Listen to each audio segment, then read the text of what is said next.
Dakilang Supremo, Katipunero, Ama ng Himagsikan, Gat Andres Bonifacio. Pinanganak si Andres Bonifacio sa Tondo, Maynila, panganay sa 6 na magkakapatid.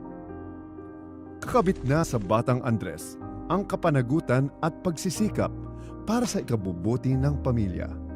Sa kasawiang palad, maagang naulila si Andres Bonifacio. Sa murang edad, siya ang tumayong magulang sa kanyang mga nakababatang kapatid. Maaga niyang nabatid na ang kanyang buhay ay nararapat ilaan, hindi lamang para sa sarili, kundi para sa kapaki-pakinabang na tungkulin. Itinaguyod niya ang kanyang mga kapatid sa pagsubok ng samut-saring trabaho. Sa kapila ng matinding kahirapan, hindi kinaligtaan ni Andres Bonifacio ang pag-aaral. Bagkus, naging hudyat pa ito para sa kanyang pagkamulat sa sistemang mapang-api. Sinikap niyang aralin ang mga batas pantao, ordinansang internasyonal, sistemang kaparusahan at mga kodigong sibil. Natuto siyang magbasa, magsulat at magsalita ng wikang Kastila. Naging kanlungan niya ang Samahang La Liga Filipina ni Dr. Jose Rizal. Hatid ng samahang ito ang pagsiklab ng apoy sa minimithing pagbabago.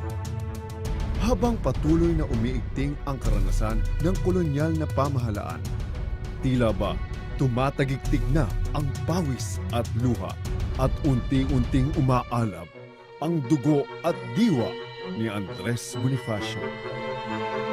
Sa udyok ng makabayang diwa, naitatag ang isang progresibong kilusan.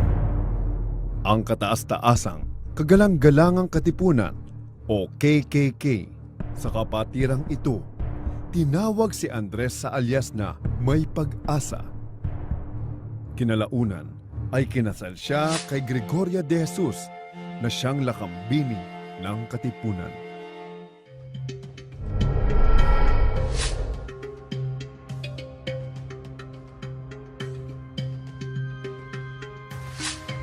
Sumibol ng hanggang 30,000 kasapi ang Katipunan mula sa pangunahing 300 lamang.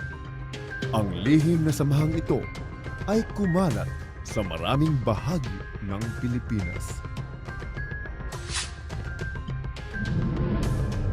Di kalaunan ay naibunyag din sa mga Kastila ang samahan ng Katipunan.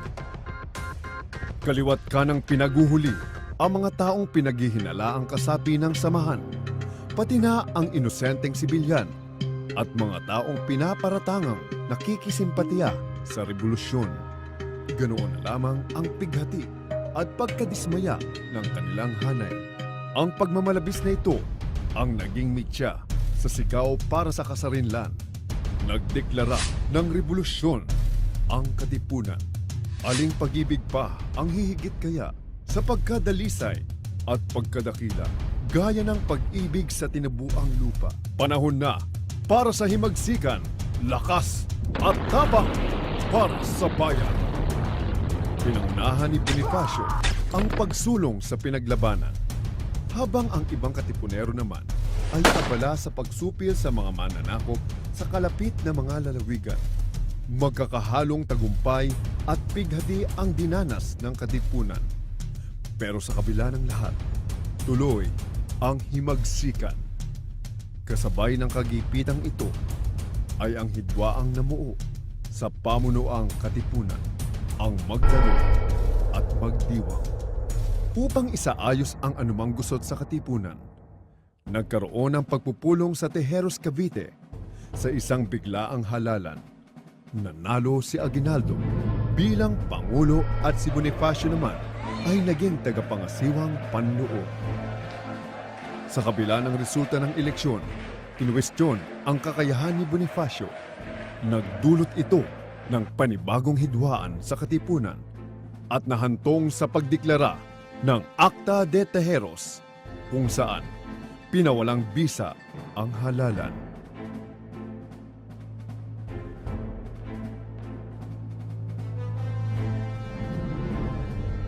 Ipinaaresto si Andres Bonifacio sa atas ni General Emilio Aguinaldo Sinugod ang kampo ni Bonifacio ng mga tauhan ni Aguinaldo sa pamumuno ni General Macapagal. Napatay ang kapatid niyang si Ciriaco habang malubhang nasugatan naman si Bonifacio sa engkwentro.